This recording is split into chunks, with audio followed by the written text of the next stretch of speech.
रोक! मुट्ठी मार रहा था वो। उसकी देखभाल क्यों नहीं करते तुम? सर वो बच्चा नहीं है। बहुत हरामी है सर, मैंने बहुत समझाया लेकिन वो मानते नहीं है। चुप! हर जगह हिलाता हुआ घूम रहा है वो गांव में इधर उधर। WWE ওয়ার গেমসের পোস্টার অফিসিয়াল করে দিয়েছে আর দেখতেই পাচ্ছ ওয়ার গেমসের পোস্টারে রয়েছে দ্য ভিশন। তার মানে হচ্ছে যে এবারে ওয়ার গেমসে ভিশনের উপরে মেন ফোকাস করা হবে। আর এর পরে নিউজ কোডির রিটায়ারমেন্টকে নিয়ে। তো কোডি তো বলেছিল যে সে 45 বছর হয়ে গেলে সে পার্ট টাইমার হয়ে যাবে। আর এবার আরেকটু বেশি ক্ল্যারিফিকেশন দিয়ে দিয়েছে। কোডি বলছে যে এরপরে সে ডাব্লিউডব্লিউর সাথে যে কন্ট্রাক্টটা সাইন করবে সেটা তার লাস্ট কন্ট্রাক্ট হতে চলেছে, মানে সেটা শেষ হয়ে যাওয়ার পর সে হয়ে যাবে রিটায়ার্ড, সে আর লড়াই করবে না, এমনটাই তো জানা যাচ্ছে। তো ব্যাপারটা কি হচ্ছে যে এখন কোডির কন্ট্রাক্ট কত বছরের রয়েছে, কবে শেষ হবে সেটা তো আমরা জানি না। তবে যেখানেই শেষ হোক তারপরে যে কন্ট্রাক্টটা সে আবার রিনিউ করবে, মানে 5 বছর হোক, 3 বছর হোক, 2 বছর হোক কিংবা 1 বছর হোক, সেটাই হবে তার শেষ কন্ট্রাক্ট। এবারে তা তোমরা ধরে নিতে পারো যে কম করে হলো 2030 সাল অবধি তো আমরা তাকে দেখতে পাবো ডাব্লিউডব্লিউইতে। আর এখন তার বয়স প্রায় 40-এর ওপরে, তাহলে ওই মোটামুটি 45-46 বছর বয়সে গিয়েই সে রিটায়ারমেন্ট নিতে চলেছে। আর এর মানে এটাও যে কোডি রোডস কিন্তু আর বেশি দিন পুশ পাবে না, তাকে বড় জোড়া 2 থেকে 3 বছর পুশ করা হবে। আর তারপর যেমনি বাকি রেসলারদের সাথে হয় যে ছোটখাটো সুপারস্টারদের কাছে হেরে তাদেরকে পুশ করো, আর তেমনি আমরা দেখতে পাবো কোডি রোডসের ক্ষেত্রে, যেমন জন সিনা, অস্টিন থিওরি, তারপর সোলো সিকোভা, এছাড়া রোমান রেন্স এদের কাছে হেরে তাদেরকে পুশ করেছিল। ঠিক তেমনই কোডি রোডস আজ থেকে 2 বছর কিংবা 3 বছর পর গিয়ে সেই কাজটাই শুরু করে দেবে। আর প্রত্যেকবারের মতো এবারেও জন সিনার একটা নতুন মার্চেন্ডাইজ বের করে দেওয়া হয়েছে যে বস্টন শহরে জন সিনা আসতে চলেছে রয়্যাল এপিসোডে। এটা হচ্ছে তারই একটা কালেকশন, এই টি শার্টটা পরেই তিনি জন সিনা আসবে। আর যখন থেকে এইটা ডাব্লিউডব্লিউ শপের উপর রিলিজ করেছে, মানে অ্যাভেলেবেল করে দিয়েছে, 24 ঘন্টার মধ্যে 2600 পিস মার্চেন্ডাইজ বিক্রি হয়ে গেছে, মানে টি শার্টের কথা বলছি। তো বুঝতেই পারছো কত পরিমাণে সেল হয়েছে এটা। মানে ওইখানে যে রটা হবে সেখানে তো মনে হচ্ছে প্রত্যেকটা দর্শকই পুরো সবুজে সবুজ হয়ে থাকবে জন সিনার এই টি শার্টটা পরে। আর ভালোই বোঝা যাচ্ছে যে তার রিটায়ারমেন্ট ট্যুরটা তো ডাব্লিউডব্লিউ পুরো বিগড়ে রেখে দিয়েছে, পুরো ফ্লপ আর বেকার করে দিয়েছে, যেটা আমরা কেউ মনে রাখতে চাই না। তবে তার রিটায়ারমেন্ট ট্যুর থেকে ডাব্লিউডব্লিউ কিন্তু বেশ মোটা টাকা ইনকাম করেছে, কারণ প্রত্যেকটা মার্চেন্ডাইজই খুব ভালো দামে বিক্রি হয় আর প্রচুর পরিমাণে সেল হয়। আর আমরা প্রত্যেকটা অ্যাপিয়ারেন্সে একটা নতুন মার্চেন্ডাইজ আর তার পুরো সেট দেখতে পাই, নতুন টুপি, লাস্ট টাইম ইজ নাওয়ের যে ব্যানারটা থাকে সেটা, আবার একটা চ্যাম্পিয়নশিপও থাকে, আবার মোজাও বের করে। তো এইগুলো বেছে ডাব্লিউডব্লিউ অনেক টাকা কামিয়েছে জন সিনার নাম করে, কিন্তু সেই তুলনায় ফেয়ারওয়েল ট্যুর কেমন গেছে সে তো আমরা সকলেই জানি, আর জন সিনাও সেটা খুব ভালো করে জানে। আর কোডি রোডস ও বাকি রেসলারদের মতো তার মাউন্ট রাশমোরের 4 জন সুপারস্টারের কথা বলেছে। 1 নম্বর হচ্ছে তার নিজের বাবা ডাস্টি রোডস, আর তারপরে হচ্ছে দ্য ফাইনাল বস রক, জন সিনা আর টাকলাকে এখানে রেখেছে ওই পা চাটার জন্য, কারণ টাকলাকে রাখলে পুশটা আরো ভালো পাবে, এমনিতে তো ভালো পাচ্ছে আর একটু লম্বা সময়ের জন্য পুশ পাবে। টাকলাকে বাদ দিয়ে দিলে টাকলা আবার রাগ করতে পারে, সেই জন্য টাকলাকে রেখেছে। নাহলে মাউন্ট রাশমোরে টাকলা তো থাকা ডিজার্ভ করে না। আজ পর্যন্ত আমি এমন কাউকে দেখিনি যে তার মাউন্ট রাশমোরে টাকলাকে রেখেছে। আর এমনিতেও টাকলা তার ক্যারিয়ারে কিছু যুগান্তকারী কাজ তো করেনি যে যা তাকে মাউন্ট রাশমোরে রাখতে হবে। আর আমরা খালি বলি যে ড্রু ম্যাকিন্টায়ারের সাথে ভালো কিছু হচ্ছে না, ড্রু ম্যাকিন্টায়ারের AEW তে চলে যাওয়া উচিত। তো সেটা কতটা পসিবল এই মুহূর্তে সেটাও ডিসকাস করা যাক। তো ড্রু ম্যাকিন্টায়ারের দেখো কন্ট্রাক্ট শেষ হচ্ছে 2028 সালে, মানে এখনো 3 বছর বাকি। এই 3 বছরের মধ্যে আমরা তাকে AEW তে তো যেতে দেখতে পাবো না। এবারে যদি ড্রু ম্যাকিন্টায়ারের কোনো ইচ্ছা থাকে AEW তে যাওয়ার, তাহলে সে 2028 সালের পরেই পারবে। আরেকটু উপায় আছে, যদি এখনই সে ফার্স্ট্রেটেড হয়ে যায় তাহলে অ্যান্ড্রয়েডের মতো ঝামেলা করে ডাব্লিউডব্লিউ থেকে বেরিয়ে যেতে পারে, কিংবা নিজেই রিলিজের ডিমান্ড করতে পারে।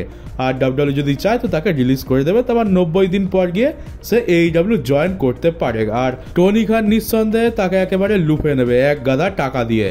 তো এটাই হচ্ছে পসিবিলিটি। এখন দেখা যাক, ড্রু ম্যাকিন্টায়ার তো শুধুমাত্র ইন্টারনেটেই ফ্রাস্ট্রেটেড হয়ে রয়েছে, এখন কোনো রকম স্টেপ তো সে নেয়নি। তবে আমার মতে আর কিছু নেই তার জন্য ডাব্লিউডব্লিউতে, তার স্টেপ নিয়ে নেওয়াই উচিত। 2028 সাল পর্যন্ত মানে তার বছর প্রায় 44-45 হয়ে যাবে। তো বুড়ো বয়সে AEW-তে গিয়ে তুমি করবেটাই বাকি। যদি এখন যায় তাহলে AEW-তে তার জন্য অনেক কিছু পড়ে রয়েছে, অনেক ড্রিম ম্যাচেস রয়েছে। আর তাছাড়া ওয়ার্ল্ড টাইটেল তো সে অবশ্যই জিতবে। আর এবার টাকলা আর একটা ইনফরমেশন দিচ্ছে আমাদের, যে টাকলা বলছে এবার নাকি আমরা একটা বড় সারপ্রাইজ পেতে চলেছি, আর ডাব্লিউডব্লিউর পুরো ল্যান্ডস্কেপই নাকি চেঞ্জ হয়ে যাবে। হ্যাঁ, তো ল্যান্ডস্কেপ চেঞ্জ করছে। আর দেখো, এটা তো বলার দরকার, টাকলা বলে দিয়েছে। এবার যারা আমার চ্যানেলের অডিয়েন্স আছো বা যারা ডাব্লিউডব্লিউ ফ্যান্সরা আছো, তারা জানো কি হতে চলেছে। এখন টাকলা যতবারই বলে যে বড় সারপ্রাইজ রয়েছে, ল্যান্ডস্কেপ চেঞ্জ হবে, একেবারে তাজ্জব হয়ে যাবে সবাই, তো তখনই খারাপ কিছু হয়েছে। আর এবারও এক্সপেক্ট করছি যে খারাপ কিছু হতে চলেছে, নাহলে টাকলা সারপ্রাইজ দিচ্ছে খারাপ কিছু হবে না, এটা তো হতে পারে না। তো আমি চান্স বলবো যে 95% চান্স রয়েছে যে খারাপ কিছু হতে চলেছে, আর 5% চান্স রয়েছে যে ভালো কিছু হবে, কারণ খারাপটাই আমরা প্রত্যেকবার দেখে থাকি। তো টাকলা বলে দিয়েছে, এবার ওয়েট করো, দেখো কি খারাপ হতে চলেছে। যদি ভালো হয় তো খুবই ভালো, কিন্তু ওই 5% যে 100% হবে এটার গ্যারান্টি আমি দিতে পারছি না। আর টাকলা এর আগে প্রত্যেকটা বড় বড় শো এর আগে শোটাকে হাইপ করার জন্য বলে দেয় যে এমন সারপ্রাইজ দেবো যে একেবারে কেউ জীবনে দেখেইনি, এই হয়ে যাবে সেই হয়ে যাবে। আর সারপ্রাইজের নামে আমরা কি পাই, এমন একটা জিনিস হয় যেটা আমরা কেউ দেখতেই চাইনি। সারপ্রাইজ তো হয়, কিন্তু তারপরে টাকলাকে গালাগালিও দিই। আর আরেকটা জিনিস বলি, তোমরা যে কালকে রটা দেখে একদম টাকলাকে ধন্য করছো, তো হ্যাঁ খুব ভালো কথা, কিন্তু টাকলার যে প্যাটার্নটা আছে এটা আমরা তো খুব ভালোভাবে অভ্যস্ত হয়ে গেছি। দেখো ব্যাপারটা কি হয় যে টাকলা প্রথমে ও বেশি খাটতে চায় না, ও বেশি বড়সড় কিছু করতেও চায় না, যত পারে কম খরচে সস্তায় কাজ মিটিয়ে দিতে চায়। এবার 2-3 মাস ধরে বোরিং শো চলবে, র স্ম্যাকডাউন আর প্রিমিয়াম লাইভ ইভেন্টও হাঁকবে, যেটা দেখে আমরা ফার্স্ট্রেটেড হয়ে যাবো, টুইটারে #ফায়ার ট্রিপল এইচ করবো, তারপরে গালাগালি দেবো তাকে সোশ্যাল মিডিয়াতে। এটা যখন চরম পর্যায়ে চলে যায়, তখনই কি করে টাকলা একটা ভালো র স্ম্যাকডাউন দিয়ে দেয়, মানে বড় জোর ওই 2 সপ্তাহ, ওর বেশি নয়, একটা র ভালো দিয়ে দিল, একটা স্ম্যাকডাউন ভালো দিয়ে দিল, আর ব্যাস ফ্যান্সরা পুরো টার্ন করে যায়। ফ্যান্সরা বলে যে না, ট্রিপল এইচ তো খুব ভালো কাজ করছে, আমরা এবারে কিন্তু স্যাটিসফাই, আমরা আর কিছু বলবো না। আর টাকলা এই স্ট্র্যাটেজিটাকেই মানে কি বলবো, ইউজ করছে।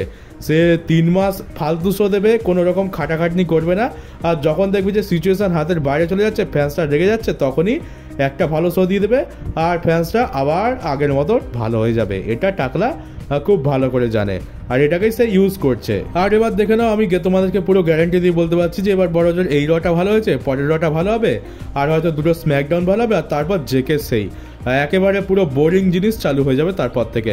মানে আমি তো বলছি, ওয়ার গেমসের পরেই সবকিছু বোরিং হওয়া শুরু করে দেবে। এমনটা হতে পারে যে ওয়ার গেমসের আগেই সবকিছু বোরিং হয়ে গেল। এই স্ট্র্যাটেজি প্রত্যেকবার কাজ করে, তাই ট্রিপল এইচ এটাই করে। এবার এটা কতদিন কাজ করবে বলা যায় না, কারণ ফ্যান্সরা বারবার তো বোকা হবে না, তা ফ্যান্সরাও জানে যে ট্রিপল এইচ এটা শুধুমাত্র কিছুক্ষণের জন্য তাদেরকে দমিয়ে রাখার জন্য করছে, কিন্তু এইভাবে বেশি দিন চলতে পারে না। আর এইবার একটা বেস্ট আর বলবো গ্রেট আইডিয়া নিয়ে কথা বলা যাক। তো ফ্যান্সরা এমনটা চাইছে যে সেমাস হোক জন সিনার ফাইনাল অপোনেন্ট, কারণ টুর্নামেন্টের যে সমস্ত রেসলারদের নাম অ্যানাউন্স করেছে তার মধ্যে আমার মতে আর অফকোর্স ফ্যান্সদেরও মতে সেমাসই একমাত্র রেসলার রয়েছে যে সব থেকে বড়, আর সে জন সিনার ফাইনাল ম্যাচে অপোনেন্ট হওয়ার ডিজার্ভ করে। আর যেখানে এজ তার মতো একজন লেজেন্ড সেমাসকে তার ডাব্লিউডব্লিউইর ফাইনাল অপোনেন্ট হিসেবে চুজ করেছিল, তো বুঝতেই পারছো সেমাস কোন লেভেলের। আমি জানি, দেখো এখনকার যুগের বাচ্চারা যারা লকডাউন থেকে দেখা শুরু করেছে, এরা বলবে সেমাস তো আঁটু ঝাঁটু রেসলার, এ তো একদম বেকার। তবে যারা পুরনো থেকে সময় থেকে দেখছো তারা জানো যে সেমাস তার প্রাইম টাইমে কি ছিল, এখন তার বুকিং খারাপ বলে তার এই অবস্থা। তবে আমার চোখে তো সেমাস একজন বড় লেজেন্ড, আর আমার মতে সেই ডিজার্ভ করে। এখানে এখনো কিছু নাম বাকি আছে, হয়তো জেউসও আসবে, এজ আসতে পারে কিনা ওটা চান্স খুবই কম। ক্রিস জেরিকো পর্যন্ত এই টুর্নামেন্টে আসতে পারে, হ্যাঁ এটাও সম্ভব। ক্রিস জেরিকো কিন্তু এই টুর্নামেন্টে এন্ট্রি নিয়ে জন সিনার ফাইনাল অপোনেন্ট হতে পারে। তবে আপাতত যে কটা নাম দেখছি, আমার মতে সেমাস এই টুর্নামেন্টটা জেতা উচিত। আর আমরা এমনটা দেখতে পেতে পারি যে ওয়ার গেমস সার্ভাইভার সিরিজে আমরা ডমডম ভাই ভার্সেস জন সিনার মধ্যে ম্যাচ দেখতে পেলাম, যেখানে জন সিনা ইন্টারকন্টিনেন্টাল চ্যাম্পিয়নশিপ জিতে গ্র্যান্ড স্ল্যাম চ্যাম্পিয়ন হয়ে গেল, আর টুর্নামেন্ট জিতে গেল আমাদের সেমাস। আর তারপরে এদের মধ্যে আমরা ফাইনাল ম্যাচ দেখতে পাবো স্যাটারডে নাইটস মেন ইভেন্টে, দুজনেই দুজনেই ফ্যান ফেভারিট। আর স্যাটারডে নাইটস মেন ইভেন্টে যদি সেমাস জন সিনাকে হারিয়ে জন সিনা থেকে ইন্টারকন্টিনেন্টাল চ্যাম্পিয়নশিপটা জিতে যায়, তাহলে সেও হয়ে যাবে গ্র্যান্ড স্ল্যাম, আর জন সিনা হয়ে যাবে অফিসিয়ালি রিটায়ার।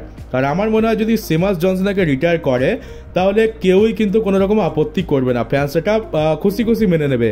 ওই গান্ধারা জেউসোর কাছে হেরে রিটায়ার হওয়ার থেকে তো সেমাস অনেক বেশি ভালো, সে তো একজন লেজেন্ড।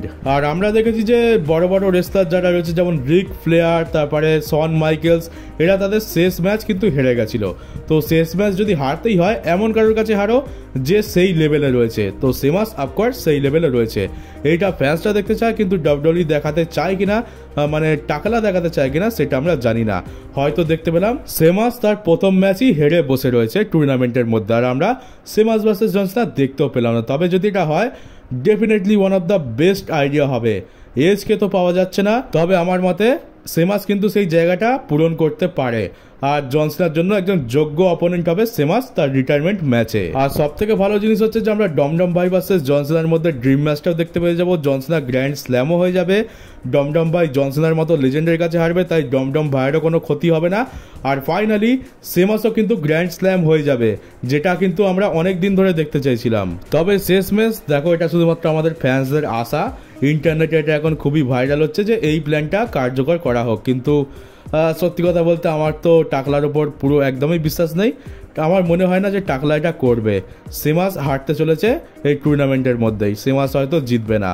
যদি জিতে যায় তো আমি তো খুব খুশি হব, আর বুঝবো যে টাকলা ফ্যান্সদের কথা একটু হলেও শুনেছে। আর আমরা জানি যদি সেমাস এই টুর্নামেন্টটা জেতে তাহলে জন সিনাও কিন্তু খুব খুশি হবে। তো চলো গাইজ, এই ছিল আজকের নিউজ ভিডিও। কেমন লাগলো কমেন্ট বক্সে অবশ্যই জানিও। নতুন হয়ে থাকলে চ্যানেলটাকে সাবস্ক্রাইব করে নোটিফিকেশন বেলটাকে অবশ্যই অন করে দিও, আর পারলে ভিডিওটাকে শেয়ারও করে দিও। তো চলো এবার দেখা হচ্ছে WWE আর AEW একটা নতুন নিউজ ভিডিওতে।